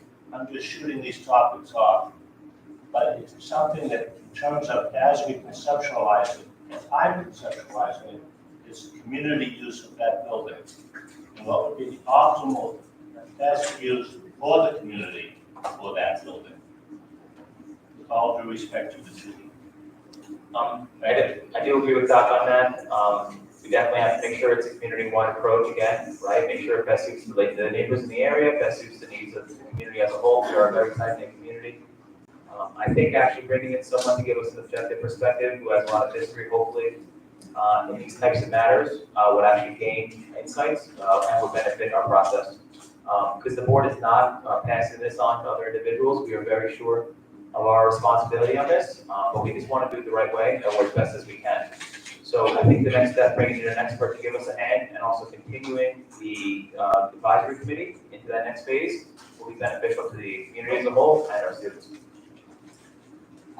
The one thing I just finally leave with is that though I can appreciate all those perceptions and comments, the one thing that stood out to me in some of the common themes was that there are very negative perceptions when the building is left vacant. So for me, that has, again, from the beginning, has been very important. If we're going to go down to 3 elementary schools, regardless of what school we're talking about, leaving a school vacant, seems very, very undesirable, not only to our community that came through in our, committee, but also through the common themes that we saw in other districts. So I just want to reiterate that. So I am sensitive to the fact that there are people that want a decision sooner than later, but we also have to be cognizant of, again, what I go back to is having that plan and having that purpose. I agree with you on that space. We don't want to have a blight to our community. We don't want anything that's had a negative impact on our community. So I think that goes in line with our next step. Any other comments on the board? Thank you very much for your comments. Thank you for the presentation. Come on, right? Moving on to student organization announcements. Can I ask a quick question? Hold on. Wait, sorry. The next step's going to be questions and comments on the agenda. Want to wait for that? I will. Great. Any students in the organization, student organizations coming during the summer to hang out? Seeing none, no students. Next up is questions and comments from the public on tonight's agenda only. This includes the presentations. And just want to state your name and also maintain decorum, and then you have a 3-minute window to express your questions and opinions. Thank you. Good afternoon to the board. I enjoyed working on this committee, look forward to working further with you folks. I have a question. Address, please. James Lynch, 16 Maywalk. Yes, sir. My problem, I'm glad that we're going to go forward and resend the survey. And here's my problem with how the survey was done. Not that it's a problem. It got to the residents who have no children in the school district too late. And I asked that it stay open, and it did. But those folks that got it on the 27th and 28th, more than likely looked at it, said, well, I missed that survey, and put it down. And they have no idea that the survey went on. Because you only had, from what I can read, looks about 144 respondents. And that's not a good sampling. 900. No, from people that have children outside the school district. So that's not a good sampling when we have 30,000 people. So I asked that if you send a letter out, a newsletter, that we find some way to make that or get that communication out. Secondly, I spoke with the heads of the West Home and the West End neighbors. They did not get a email. We thought, well, it's not on this list, and I spoke to them, and they may be short. Mike Delore, and I spoke with Bill, who's the head of the West End? Bill Tanner, and they said they did not get a request to share that. And they would be very happy to share it. They both said they got 400 email lists respectively. So I think, I'm not. No, but if you can send me those contacts, we sent it to any of the civic associations that the district clerk had contacted me. Right. I'm not familiar with. I'll be more than happy to get you that. My point is that many people said that there was a rush to try and close these schools, and let's go out and let's hear from the whole community. So let's not rush this. Let's go out and hear from the whole community. And I think those people that are not represented in the school district, that have their children, mine included, have now graduated out. I'm just a taxpayer now. But I think it's my big mouth that got me stuck here in the first place. So I ask that we just continue with that and look at that. And it's no reflection on you folks. It's whoever you hire to send out the newsletters and this. If they sent it out too late to the general public, so if we could get that squared away for the next one. I think also if we can share that it's on the district's website, anyone can access it then. So even if, I don't know how to get that message out, maybe on Facebook or social media. Maybe we can even tap into the city council and ask for their help. I'm not sure how that works. That was another issue. I called the city last week and asked them, I spoke to John McNally. I said, just because I wanted to see who actually got this. He goes, oh, we did get it about 2 weeks ago. I said, well, when are you going to put it up? And then they put it up the next day, but it's too far down the line. I think we agree on the effort that obviously with marketing in general, we don't want to have a one-touch approach. We want to have multiple contacts. So we will reiterate that to our stakeholders and our messaging individuals who do that. we'll make sure that we have multiple touches or contacts to make sure people don't forget or get ignored, or just obviously are so overwhelmed with life in general to contribute to the survey. But And as they said, it's summer, which is not the ideal time to do something sure. like this, so I think doing it again. And we're lucky we have our new 12 partners here, maybe they can put that up in their information, direct everybody to our website, let them know the survey is up there and active, that would be very helpful to us. They also sent out on brown paper. no, hold on. Anyone else, if they would like to speak to the community on tonight's agenda, with the presentation, please come up to the mic in 3 minutes, introduce the forum, and make sure you, thank you for your time. Tina Foster, Lee, 12 Harmon Street, and I'm going to be very brief. I very much appreciate the opportunity and now it's great. To be on the advisory committee, and I feel like, again, the survey going out in the fall is going to be crucial in getting into more people's hands, just so they feel that they can have a voice in it. But all I wanted to do was to flag that the Foundation A formula is going to have its kind of in December. It's coming up to a deadline, right? So we should know kind of how we are going to be recalculated then. So we might just want to consider timing for other things surrounding that, so that we're not behind the 8 ball on anything that comes in and won't know if it's being reformulated and we're in jeopardy. So that's Thank it. you. Thank you.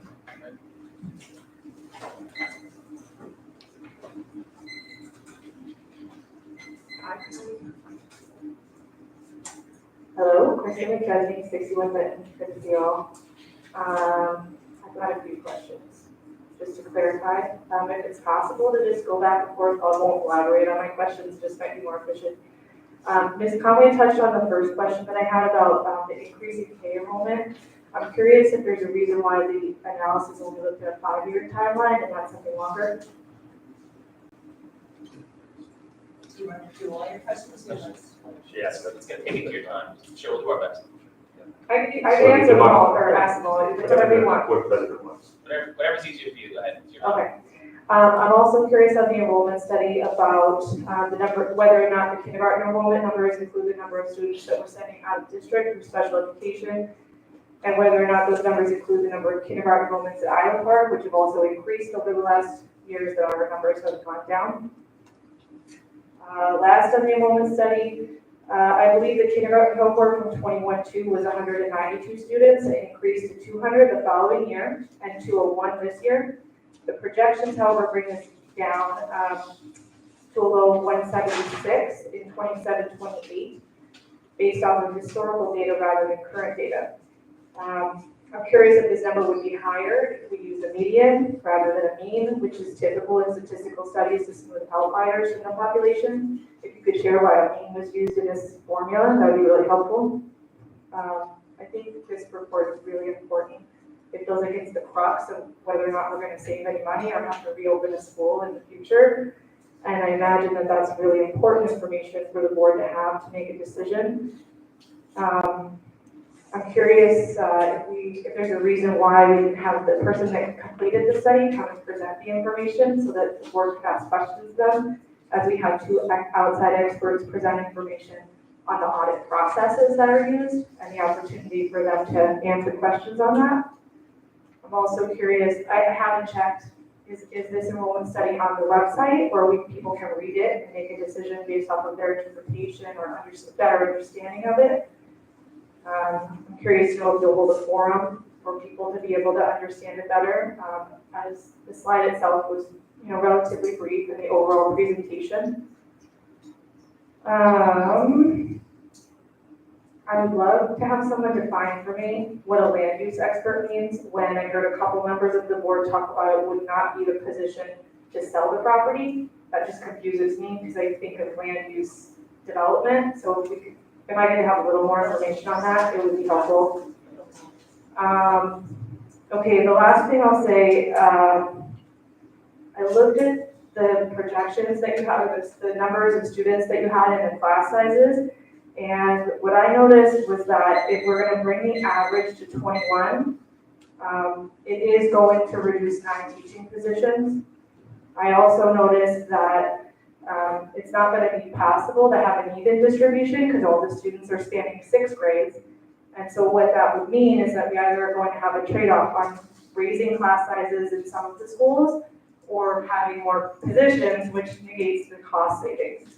So if you could talk to me a little bit about how you would handle that trade-off and whether you're committed to capping class sizes at 21, that would be very helpful. Thank you. I can just speak quickly on the term land use. I only use that, this was all, spontaneous on the term. It may not be a land use expert, it could be a educational building purpose expert. It was just a person who's not us, to help get ahead. None of this makes sense. Okay, so in terms of 5 that I can answer, because we did ask a question specifically to the demographer. And what he said was that 5 years is the standard for demographers to make a prediction. Anything after that, they really can generally make a prediction, but they don't really feel comfortable with it. And again, that's because it's tied to the births, right? So after 5 years, they don't really know exactly how many births are gonna be, and that's when they do the 5 years. In terms of the median versus mean, that is not something that we discussed with him, so I need to get back to you on that. In terms of why he wasn't here, why he wasn't here, I don't know if it's something that he typically does. I mean, when we asked him to do the study, do the report, he definitely sent it to us, and we included it as part of the committee work. In terms of 2 auditors that are here, it is customary for them to come at the audit committee, and it's usually this time of the year. That's we standardize that so that they both come at the second meeting of July and talk about the work that they just did and the work that's going forward, and then the external auditor comes again in October. So that's standardized, where the demographer, we typically don't have a demographer come in, and I don't know, we could certainly ask him if he'd like to come in for a meeting. It's just, it wasn't something that, he said he normally does. He's more of a researcher, and we never thought about coming to actually present, but we can certainly talk about that. If it's on the website, I have to check, we can certainly put it up there. I don't know, maybe Dr. Gallagher knows. It is Dr. Gallagher. Yes. Okay, and then in terms of, do you want to take Yeah, there- a moment, you want to take the rest of those? Yeah, there were 2 other questions you had raised, the 2021, 22 kindergarten class, the cohort increase, that is true, but if you look at the other cohorts, they decreased and again, used an average. And especially 21, 22, there was some COVID effects in those years that might have affected those start times there. That's what he's saying, I'm not saying that's right. No, that's helpful. I think Sherman and Vito said he was going to follow up on that. Cap in class sizes in 2021. Our current cap at the elementary is 23. We had a usually gone to 24. There was before the 5th grade, especially if there were reasons. But our goal is always 21. So when we start to balance classes in kindergarten, now as we say, we start pre-K is capped at 18. In kindergarten, we try to cap them at 21. That gives us some flexibility to move kids in and out as we have some transitions to go through. But our net, our cohort net is usually a loss from pre-K to 5, but we still invest in years. I won't. Island Park. So Island, yeah, we have the Island Park enrollments, and we do track that every year, just because they eventually come to our high school. What I would say about Island Park is their enrollment is very up and down. They have one class that's 60 in kindergarten, and then the next year it's 100, then it's back to 50. So it's a little bit harder to really track the trend with them. I wouldn't say it's increasing. Are they included in those numbers? No, because They're not. districts. Okay, and are the students that we send out to district for special education included in Yes, the current numbers? There are districts. Okay, thank you. And one more thing, I just know Island Park has its own elementary school, so their kids would go to their elementary school, and would it be in these numbers here? Yes, I'm just thinking of the long term since we get, Never know. Thank you. Thank you. Anyone else in the public would like to speak on tonight's agenda items, including the reports, the presentations? Anyone else? Sure. Okay. Maureen Alvarado. Hi, Maureen Alvarado, 613 Monroe Boulevard. I just wanted to share a few things. Joanne Cap had sent Dr. Gallagher and Mr. DeVito a great email to you guys on May 14th. If you could look that up and answer those questions, they would be fantastic. I think that so much, more than half of the information in this report is cherry picked. And if you give me the Bible and ask me to prove, to be Muslim, it's not going to happen because the information is not there. And this is not a full report. I agree with Mr. Lynch. There's not close enough to enough information. And so I understand that you want to move forward, but you're moving forward on something that is not possible. You don't have the information. You're yelling fire on a birthday candle. It's impossible. So we need more information to move forward. Tax savings. How can you say you're going to save money from a building, but then you're saying you're not going to sell it, and then we're going to reuse it. So then where's the savings? Where's the funding? Where's the money coming from? None of this adds up at all, and it hasn't the whole time. And I'm sitting there thinking, is it just me? Is it me? Am I crazy? None of this adds up. And so I am also upset that only 2 people came to the focus groups, but again, you think the survey wasn't publicized enough. The focus groups were not even, there was like 2 robocalls. Who even answers the phone? No one's answering the phone. I'm definitely not. I have a lot of questions. We don't have enough data. We don't have the foundation aid formula redone. We are not saving space. So why are we moving to phase 2? That's insane to me. That's crazy.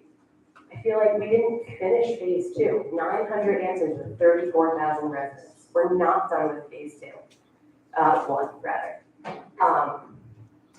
Just to say, like at East, we struggle to find space for orchestra, for this, for that. You're gonna move all of us into smaller spaces and then not struggle at all. It's not possible. Also, you say, just to clarify to the community, that you showed everyone tours of the school. To be clear, the focus group was not shown. The focus group was not shown the actual classrooms, just to be clear.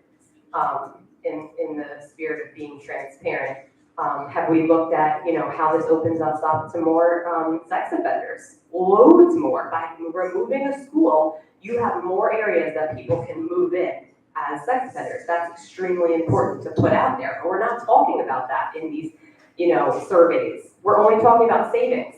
No one here is getting a check in the mail as savings. We're not. It's not happening. You look at Northport, you look at Baldwin, no one got a we're spending more money in taxes in Northport and Baldwin and Seaford. So please reevaluate those, please, before moving on. Thank you.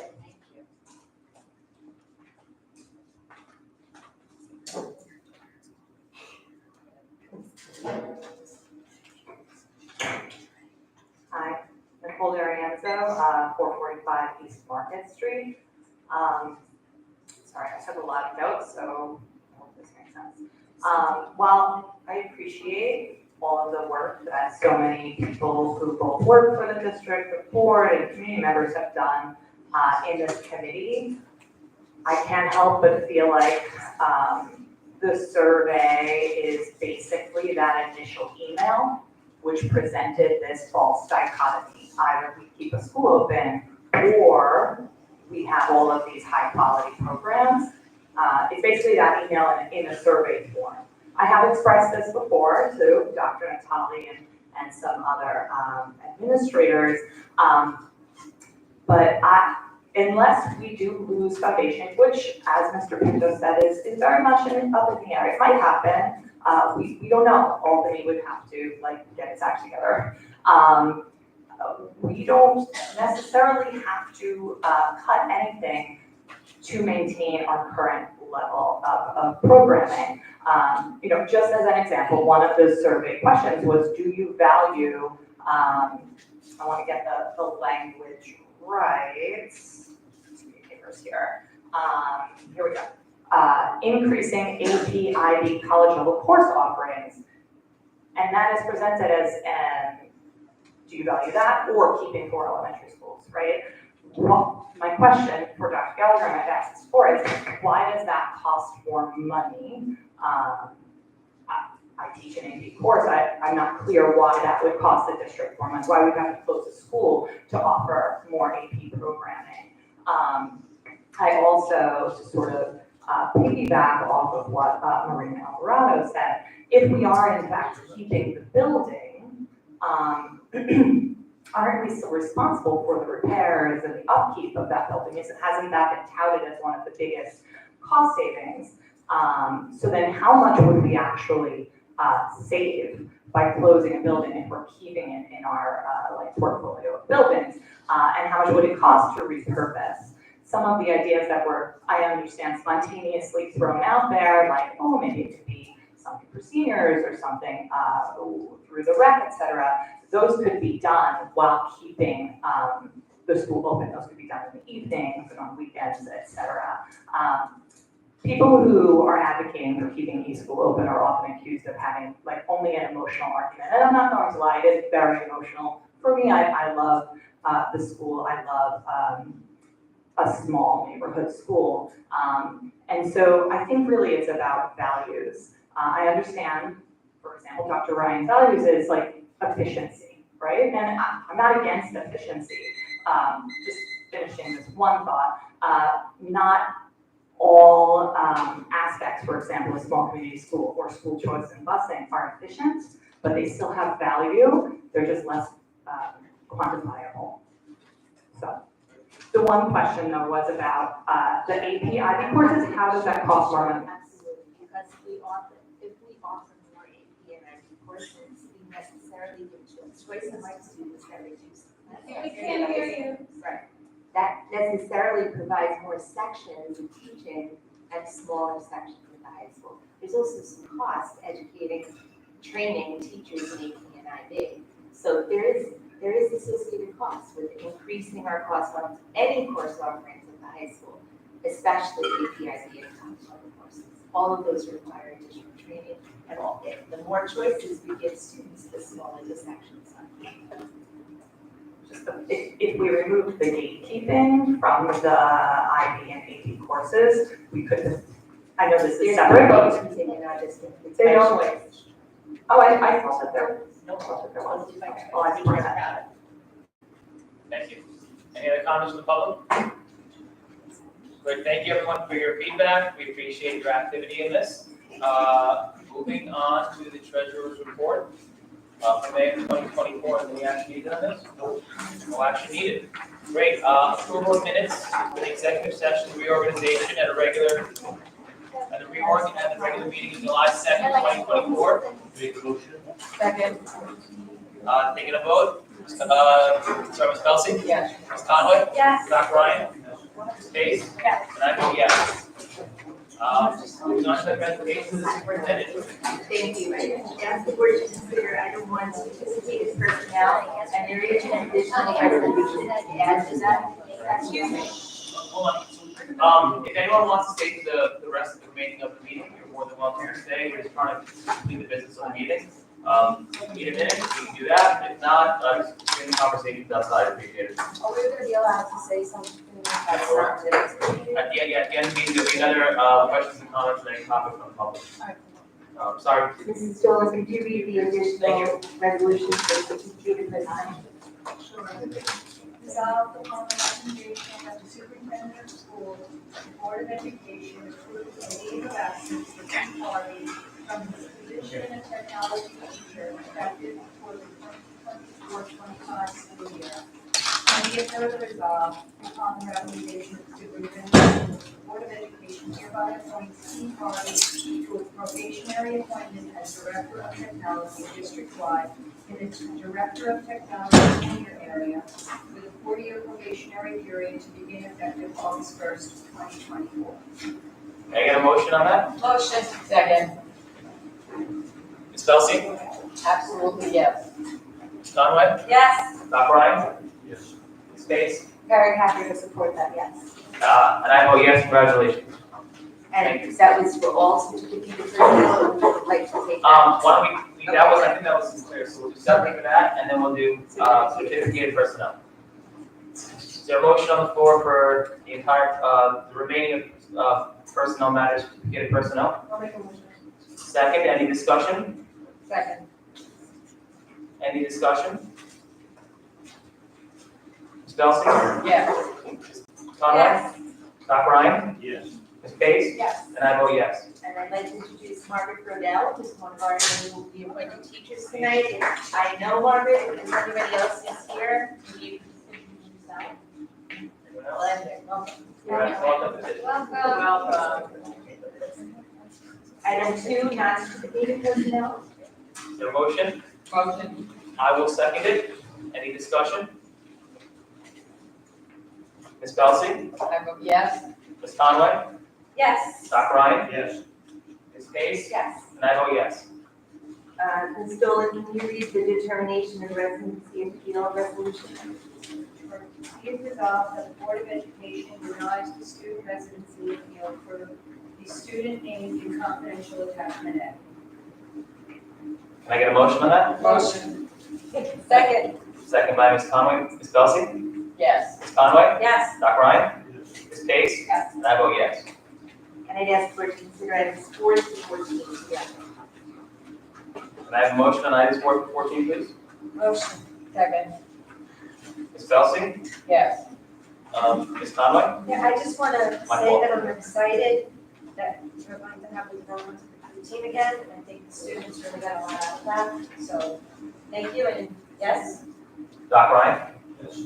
Ms. Pace? Yes. And I vote yes. Board of Education, any new, old business? Seeing none, any questions and comments from the public on any item?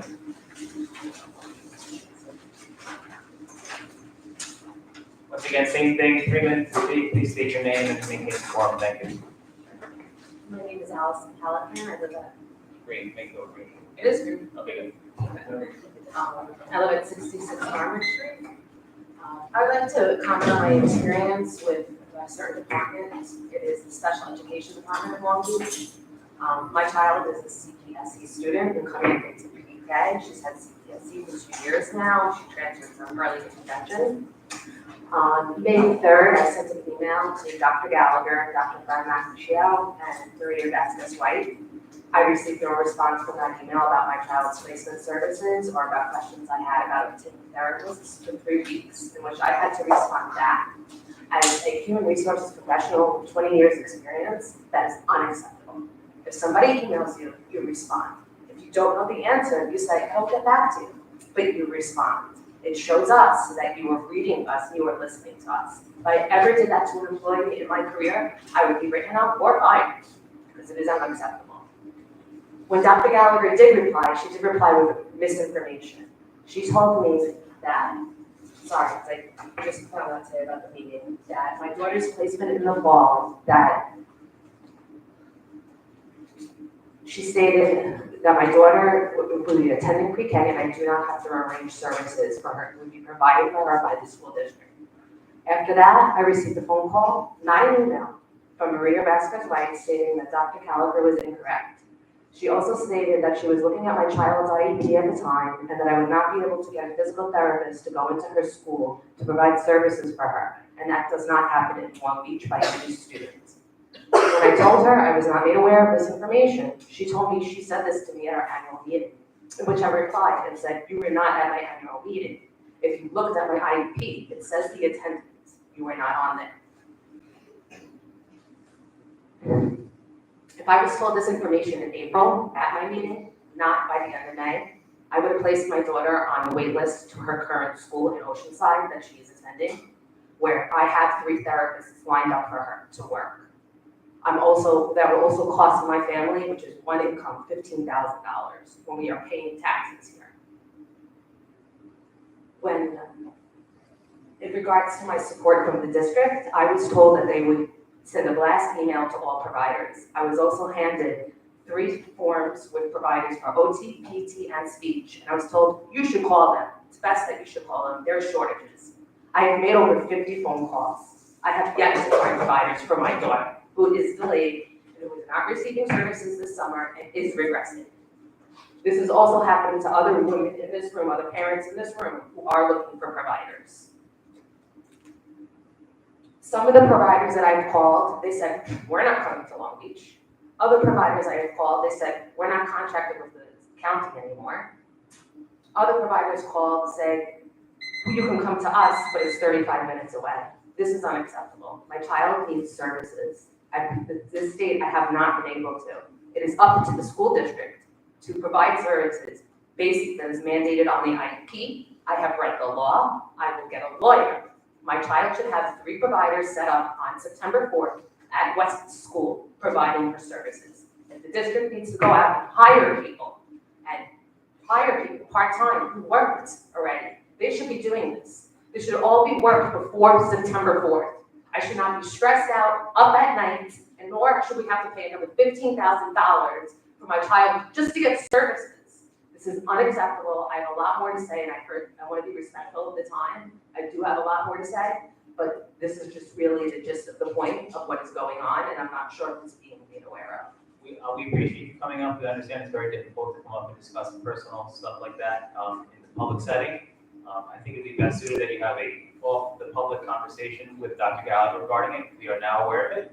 It needs to be public because it's not only happening to No, me. we're just not gonna go back and forth. Yeah. Specific No, I don't issues. want to go back and forth. I just wanted to We very much appreciate you coming up. It's not easy. But Dr. Gallagher, you and your team will handle this. We appreciate you. I will reach out to you, but I hope I get a response. Thank you. And I believe I apologized. You did, it's still, it's unacceptable. 3 administrators were on that. I agree. Thank you for bringing it forward. Before you sit, I just wanted to give you a little bit of information about myself, just. I know that you. Yeah, I do have a special needs child. I've been on your side, of the podium. I've gone through the special education system. I understand how incredibly stressful it is for you, and I wrote down some notes. But I just, I'm glad you came up and you brought it up to us, that it will be taken care of. I have full confidence in that, but I just want you to know, your message resonates very much with me. And just mom to mom, I appreciate you coming up and fighting for what your family deserves, more importantly, what your daughter deserves.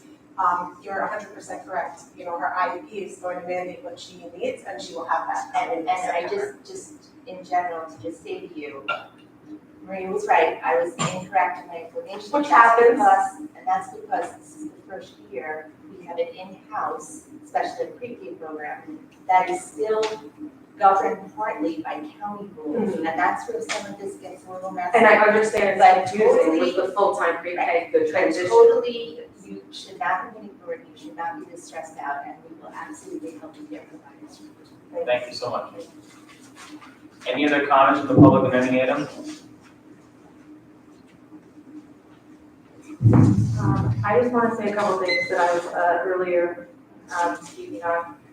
I think it would be really helpful, just as like a general member of the public, when we post announcements on board meetings, we include the agenda and any open questions from related presentations that the board will be asked to speak on. It may help people make a decision about whether or not they need to listen or tune in or show up.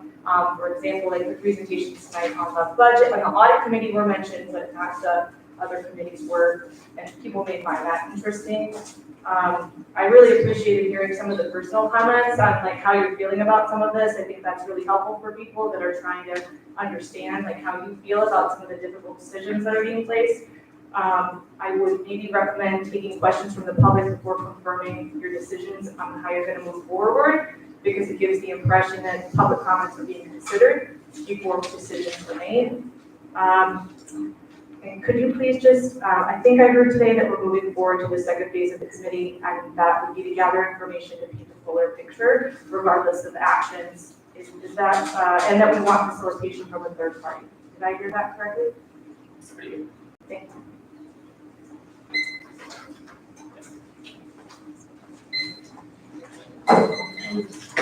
Hi, I'm Christina Kramer, Broadway.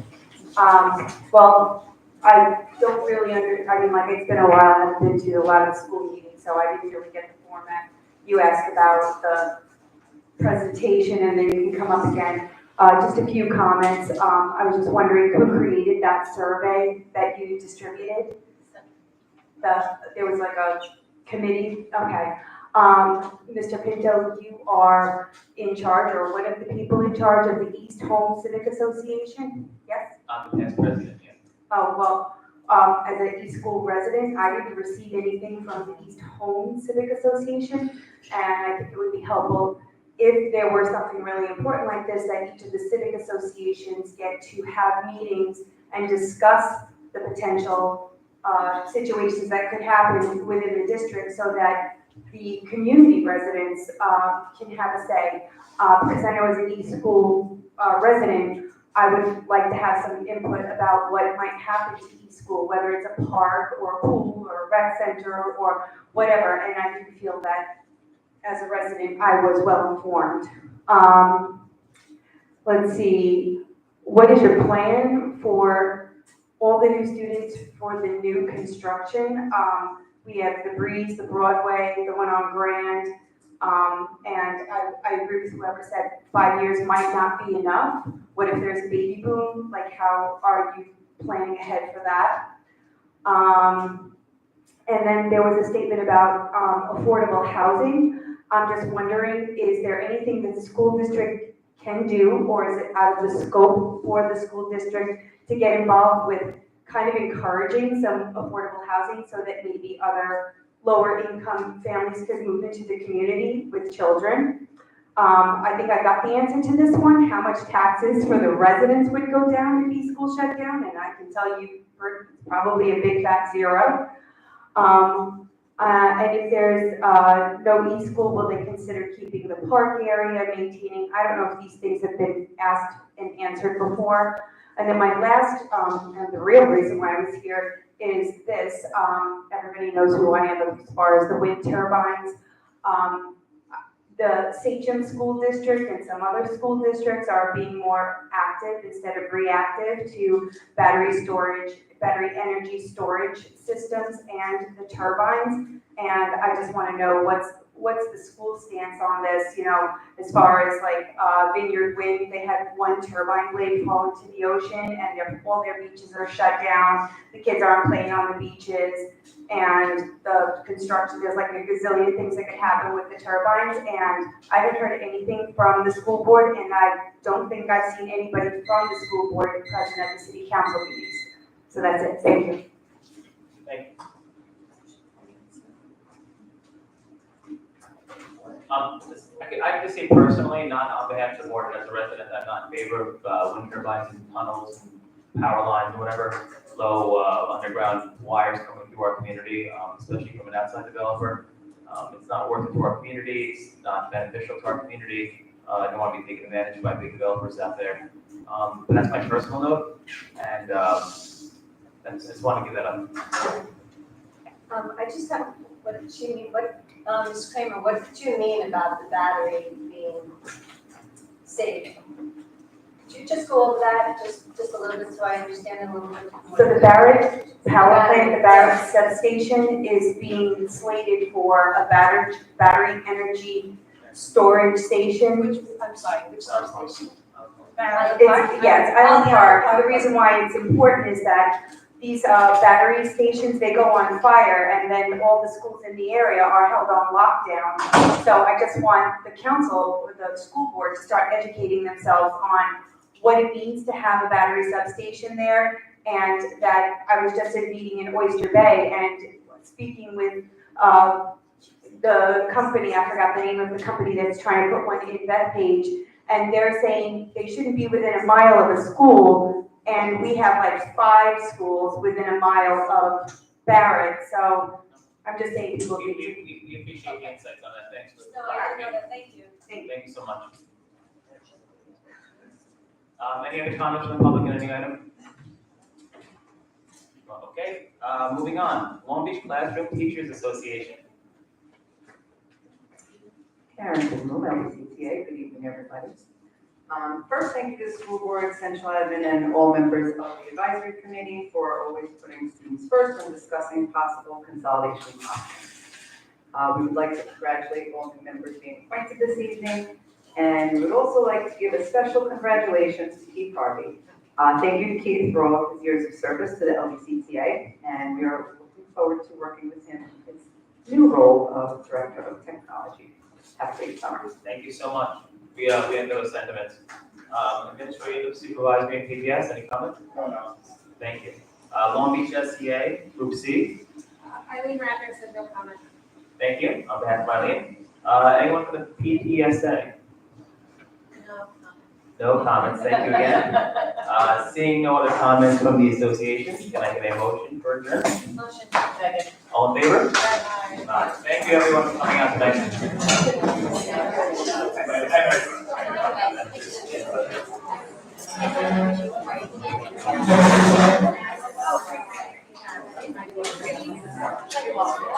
Sorry, Karen, it's it. Hey, you're in?